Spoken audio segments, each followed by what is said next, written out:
Hello bachcho, good morning and welcome back to standard 7th. After completing chapter number 1, we are now beginning with next chapter, that is chapter number 2.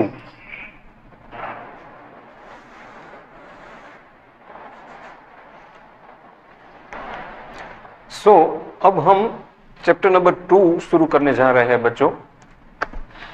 अब वो chapter fraction से related है. तो अब तक आपने जो whole number सीखे थे उसमें आपने चारों बेसिक ऑपरेशन सीखे थे, that is addition, multiplication, division and subtraction of whole numbers. तो वो तो आपने लोअर ग्रेड्स में सीख लिए. अब 7th स्टैंडर्ड में थोड़ा हम एक स्टेप आगे बढ़ाते हुए जो फ्रैक्शनल नंबर्स हैं, फ्रैक्शंस ऑलरेडी आपने सीखे हैं जो पार्ट ऑफ ए नंबर है, जैसे 1/2, 3/5, 6/7, ऐसे सारे नंबर्स जो वो फ्रैक्शनल नंबर्स हैं, उनके प्लस माइनस मल्टीप्लिकेशन डिवीजन सीखने हैं. तो यहाँ पे जो आपका एक्सरसाइज 1.1 है चैप्टर 2 का, उसके कुछ सम्स का वीडियो मैं वो इंपॉर्टेंट सम सॉल्व करके भेज रहा हूँ. बाकी के सम आपको नोटबुक में कर लेने हैं और कोई डाउट हो तो मुझे जरूर बताना, मैं सॉल्व करके दूंगा. फिलहाल मैं कुछ सम्स दे रहा हूँ, how to add, how to subtract fractions. Let us see. First sum is of your exercise 2.1 chapter number 2 और उसमें क्वेश्चन नंबर 1 है सॉल्व 3/5 प्लस 2/7. अब देखो ये फ्रैक्शंस है, तो आपने लोअर ग्रेड्स में ये सीख लिया था कि अगर फ्रैक्शंस में डिनोमिनेटर सेम है तो ऊपर का डायरेक्ट प्लस करके यहां पे डायरेक्ट आप कर सकते हो. लेकिन जब भी डिनोमिनेटर सेम नहीं है तो फिर आप डायरेक्टली प्लस नहीं कर सकते. मतलब के पहले क्या हुआ करता था, आपने लोअर ग्रेड्स में 4th स्टैंडर्ड 5th स्टैंडर्ड करके ये सीखा था कि अगर डिनोमिनेटर सेम हुआ करते हैं तो न्यूमरेटर को ऐड कर दो. सपोज 3/5 2/5 होता तो 5/5 आता, ऊपर का डायरेक्ट प्लस कर सकते हैं. यहां नहीं कर सकते क्योंकि डिनोमिनेटर सेम नहीं है. तो फिर आपको क्या करना है, तो फिर आपको सीधा क्रॉस मल्टीप्लाई करना है, मतलब इसका एलसीएम निकालना है 5 और 7 का, और जो एलसीएम आए उसको मल्टीप्लाई करके सब करना है. लेकिन मेरे पास एक शॉर्टकट मेथड है, आपको लंबा एलसीएम मेथड पर जाने की भी जरूरत नहीं है. आप सीधा क्रॉस मल्टीप्लाई कर सकते हो. जैसे कि 5 को 7 को 3 से मल्टीप्लाई करो तो 7 3 = 21. फिर प्लस की साइन है तो प्लस की साइन लगाओ. 5 को 2 से मल्टीप्लाई करो, 5 2 = 10.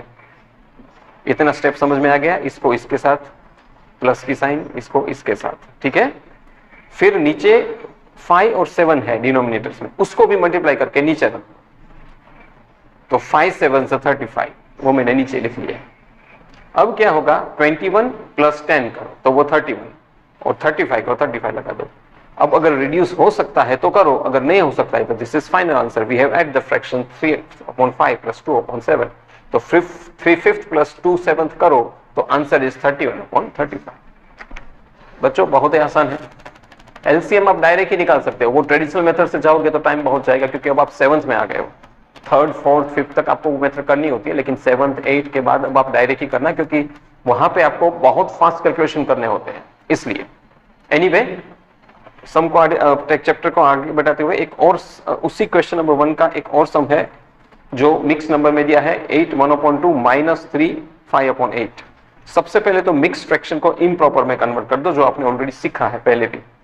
तो इन दोनों का मल्टीप्लाई होगा 8 2 = 16 प्लस ये प्लस होगा, तो 2 8 = 16 या 8 2 = 16 कैसे भी करो, +1 तो 17, और नीचे डिनोमिनेटर 2 है वहां 2 का 2 लगा दो तो 17/2, माइनस की साइन.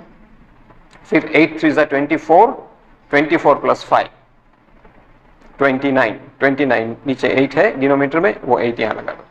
तो अब मुझे ये फॉर्म मिल गया 17/2 - 29/8. तो बच्चों बस यही प्रोसीजर फिर से करनी है. देखो यहाँ डिनोमिनेटर सेम नहीं है तो मुझे एलसीएम निकालना पड़ेगा, जो मैं क्रॉस मल्टीप्लाई से निकालूंगा जैसे यहाँ किया. फिर बाकी का सेम जैसे आपने प्लस किया वही होगा, लेकिन यहाँ पे माइनस है तो बस यहाँ माइनस करना है. एक वही चीज आएगी, बाकी कुछ नहीं आएगा, यहाँ पे माइनस आएगा, ठीक है. अब देखो 17 8 = 136 माइनस 29 2 = 58. अब आप क्या करोगे यहां पे के माइनस करना है, क्योंकि माइनस की साइन है.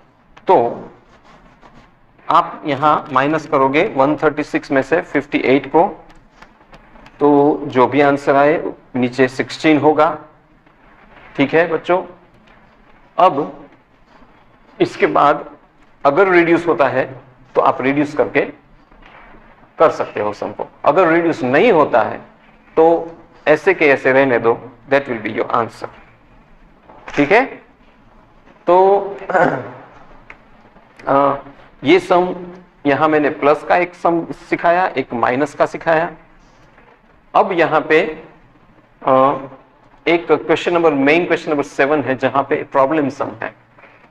तो बच्चों प्रॉब्लम सम में कुछ नहीं है, या तो प्लस करना है या माइनस करना है। उसने डायरेक्ट ये फ्रैक्शंस नहीं दिए जैसे ये क्वेश्चन में, लेकिन प्रॉब्लम सम से पहले मुझे एक से क्वेश्चन बनाने पड़ेंगे, ये फ्रैक्शंस बनाने पड़ेंगे, फिर उसका सॉल्व। तो सॉल्यूशन तो ऐसे ही करेंगे जैसे हम करते हैं, जैसे कि Ritu ate an apple that is 3/5 part of the Apple, और बाकी का भाग था उसके ब्रदर ने खाया। एक पूरा एप्पल था, उसमें से 3/5 पार्ट जो था वो रितु ने खाया, बाकी का जो भाग था उसके ब्रदर ने खाया। तो उसके ब्रदर ने क्या भाग खाया, किसने ज्यादा पार्ट खाया और कितना ज्यादा पार्ट खाया, 3 क्वेश्चन का आंसर देना है।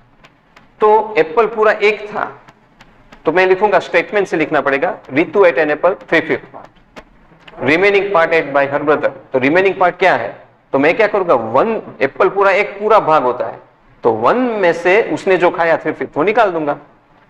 अब 1 माइनस 3/5, 1 के नीचे कुछ निकल 1 होता है, तो 1/1 माइनस 3/5, फिर से एलसीएम, क्योंकि 1 और 5 डिनोमिनेटर सेम नहीं है, तो आप करोगे क्रॉस मल्टीप्लाई, 5 1 जा 5, 1 3 जा 3, और नीचे 1 5 जा 5। अब 5 में से 3 निकालो तो 2, तो 2/5 नीचे बचेगा। दैट मीन्स कि उसके ब्रदर ने 2/5 पार्ट खाया, रितु ने खाया था 3/5, तो पहला आंसर उसके ब्रदर ने कितना खाया, तो 1/2/5 part ate by her brother, तो उसका ब्रदर का आंसर मिल गया कितना खाया। फिर उसने पूछा है कि लार्जर पार्ट किसका था, तो 2/5 एंड 3/5, अगर डिनोमिनेटर सेम है तो न्यूमरेटर को देखो, न्यूमरेटर में 2 से बड़ा 3 है, तो 3/5 रितु ने ज्यादा खाया। और यही भी पूछा है कि कितना ज्यादा खाया, तो देखो मैंने कहा था कि जब डिनोमिनेटर सेम हो तो ऊपर डायरेक्ट प्लस माइनस कर सकते हो, यहाँ 3/5 माइनस 2/5 को जो उसके ब्रदर ने खाया वो माइनस कर दो, तो 1/5 बचेगा, क्योंकि 3 माइनस 2 इज 1, तो 1/5 ज्यादा खाया रितु ने उसके ब्रदर से। तो इसी तरह बच्चों ये स्टेटमेंट लिखकर प्रॉब्लम सम को सॉल्व करते हैं। बच्चों ये पूरा एक्सरसाइज 2.1 सॉल्व है, बाकी के सम आप होमवर्क में ले लेना, कोई डाउट हो तो मुझे ग्रुप में जरूर भेजना, I will solve and give you. Homework regular करते रहिए। Thank you very much for listening me.